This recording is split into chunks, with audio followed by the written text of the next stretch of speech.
दोस्तों स्वागत है आपका एक नए क्लास में। आज का ये क्लास बहुत ज्यादा डिमांडेबल भी है प्लस मोस्ट वांटेड है। हम इस बात की गारंटी ले रहे हैं जो बच्चे थर्ड सेमेस्टर के अंदर हैं और उनका सिलेबस मैच कर रहा है, मेरे भाई इसके बाहर आपका पेपर नहीं आएगा अगर आप जूलॉजी का पेपर देने जा रहे हो, लेकिन बशर्ते भाई ईमानदारी से तैयारी कर लेना सर, ठीक है।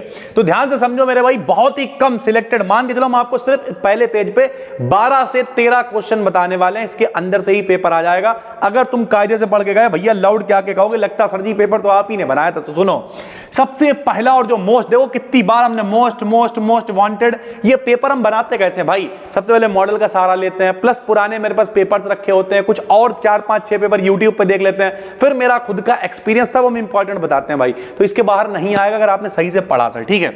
तो सबसे पहला मेरे भाई एक टॉपिक है जीन, इसे कतई भी मत छोड़ना। हमने देखो कितना लिख दिया ब्रैकेट में, जीन का कॉन्सेप्ट, इसका कंपोजिशन, इसका क्लासिफिकेशन, जीन साइलेंसिंग क्या होता है, जीन एक्सप्रेशन क्या होता है, यानी ओवरऑल जीन के बारे में आपको डिटेल में पढ़ लेना मेरे भाई, ठीक है। हमने फर्स्ट सेमेस्टर की जूलॉजी बॉटनी की सारी प्लेलिस्ट बना रखी, थर्ड की नहीं बनी हुई है।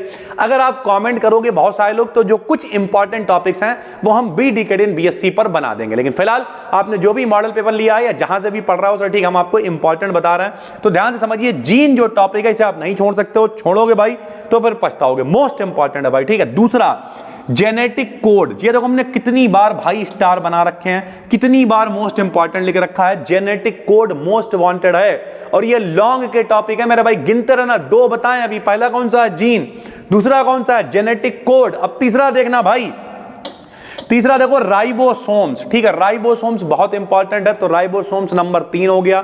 नंबर 4 प्रोटीन सिंथेसिस, और प्रोटीन सिंथेसिस भी इन प्रोकैरियोट्स, ये बहुत बार पूछा गया है कि प्रोटीन सिंथेसिस इन प्रोकैरियोट्स कैसे होगा। 6 लॉन्ग आते हैं, 6 में से 3 करने होते हैं भैया, हम यहाँ पे 8-10 बता रहे हैं, 6 में से 3 बहुत आराम से बच जाएंगे और पूरा पेपर इसी के अंदर से आएगा। जरा सुनो, तो प्रोटीन सिंथेसिस, उसके बाद लैक ऑफ रन, ये भी मोस्ट इंपॉर्टेंट भाई, ये PDF हम तुरंत डाल देंगे टेलीग्राम BD BSc पे। मोस्ट देखो कितना बार इंपॉर्टेंट, तो बहुत इंपॉर्टेंट है भाई, ठीक है। फिर माइक्रोस्कोप, देखो भाई माइक्रोस्कोप अगर हमसे पूछोगे सर जी इन तीनों में से एक बताओ, तो हम पहले नंबर पर रखेंगे फेज कंट्रास्ट माइक्रोस्कोप को, दूसरे पे रखेंगे इलेक्ट्रॉन वाले को, तीसरे पे रखेंगे लाइट माइक्रोस्कोप को, लेकिन छोड़ेंगे किसी को नहीं। तीनों बहुत इंपॉर्टेंट है, तीनों थोड़े बहुत मिलते जुलते आपको मिलेंगे, थोड़ा समझ में आने लगेगा, एक पढ़ोगे दूसरा पढ़ोगे, लेकिन सबसे ज्यादा इंपॉर्टेंट फेज कंट्रास्ट हमने उस पर लिख दिया है। उसके अलावा इलेक्ट्रॉन माइक्रोस्कोप, लाइट माइक्रोस्कोप, इनमें से कोई एक आ सकता है, यह भी बता दिया कौन सा मोस्ट इंपॉर्टेंट है। क्रोमेटोग्राफी, क्रोमेटोग्राफी पूरा पढ़ना सही से, और क्रोमेटोग्राफी के भी अंदर जेल फिल्ट्रेशन क्रोमेटोग्राफी बहुत इंपॉर्टेंट, यहां पर लिख भी दिया ब्रैकेट में, जेल फिल्ट्रेशन क्रोमेटोग्राफी बहुत इंपॉर्टेंट है। उसका सेंट्रीफ्यूज शॉर्ट का टॉपिक है, बियर लैम्बर्ट्स लॉ शॉर्ट का टॉपिक आपको मिल जाएगा स्पेक्ट्रोफोटोमेट्री में सर, ठीक है।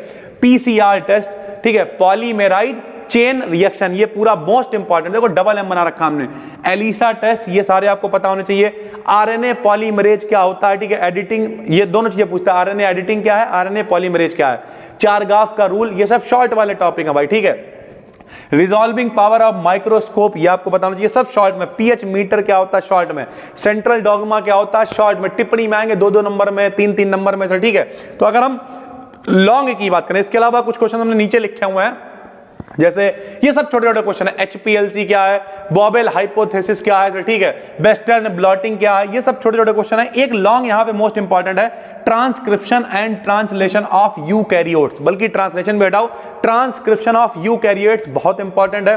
प्रोकैरियोट्स भी ठीक है और ई कोलाई भी ठीक है, ये शॉर्ट में बन जाएगा मेरे भाई, ई कोलाई इसके लिए ट्रांसक्रिप्शन, यानी ओवरऑल हमने यहाँ पे लिख दिया। बाकी DNA फिंगरप्रिंटिंग है, बफर सोल्यूशन है, ठीक है, इलेक्ट्रोफोरेसिस है, और रेप्लिकेशन ऑफ DNA है, ह्यूमन जीनोम प्रोजेक्ट है, ये बहुत छोटी छोटी चीजें जो आपको शॉर्ट में मिल सकती है। लेकिन अगर हम आपको गिनवाएं, ध्यान से सुनो, एक क्वेश्चन ये आ गया, एक लॉन्ग की बात कर रहे हैं हम सर, ठीक है। लॉन्ग में 1, लॉन्ग में 2, लॉन्ग में 3, लॉन्ग में उसके बाद प्रोटीन वाला 4, लैक ओपेरॉन 5, माइक्रोस्कोप 6, ठीक है। बस बाकी लगभग इतना ही है, बाकी तो ये लगभग शॉर्ट वाले क्वेश्चन है।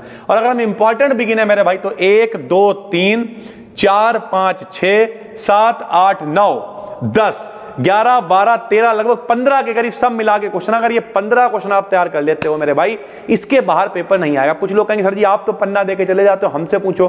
तो ज्यादा डरना नहीं है। एक बात समझ लो, मान लिया आपका पेपर परसों भी है, कोई दिक्कत नहीं। सबसे पहले डरोगे तो उससे क्या हो जाएगा भाई। हम हमेशा एक बात कहते हैं कि भैया जहां तक पहुंच सकते हो वहां तक पहुंचो।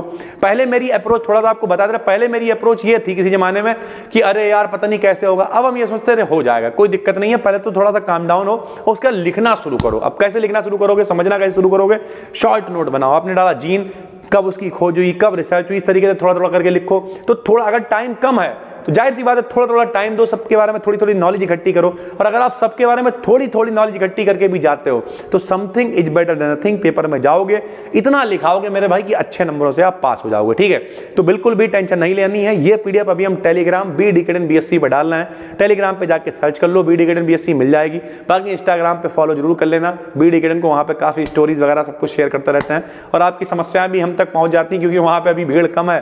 बाकी व्हाट्सएप वगैरह पे तो 200-200, 300-300 आदमी, 2-3 हजार आदमी मचा हुआ है, तो बड़ा मुश्किल हो जाता है। जबकि कॉल सपोर्ट है, सारी चीजें, फिर भी लोगों से कितना कम्युनिकेट करोगे आप। बहुत सारे लोग, बहुत सारे कमेंट्स आते हैं। कुछ लोग ये भी कहते होंगे कभी कभी अबे 1000 व्यूज एक दिन में आते हैं। ओवरऑल वीडियोस बहुत चलती हैं, पर डे के मेरे 1 लाख से ऊपर व्यूज होते हैं और उन 1 लाख से ऊपर में कितने में नंबर दे रखा, कितनी सारी चीजें, तो बहुत सारे कमेंट, बहुत सारे मैसेज आते हैं और कोशिश करी जाती है आपकी समस्या को सुनने की। जैसे ये समस्या सुनी गई है, बच्चे बॉटनी के लिए कह रहे हैं, वो भी बना देंगे सर। ठीक है, तो टेंशन लेने की जरूरत नहीं है। कैसी लगी है वीडियो कमेंट करके जरूर बताइए। हम मिलते हैं आपसे एक और वीडियो में, तब तक के लिए धन्यवाद, थैंक यू।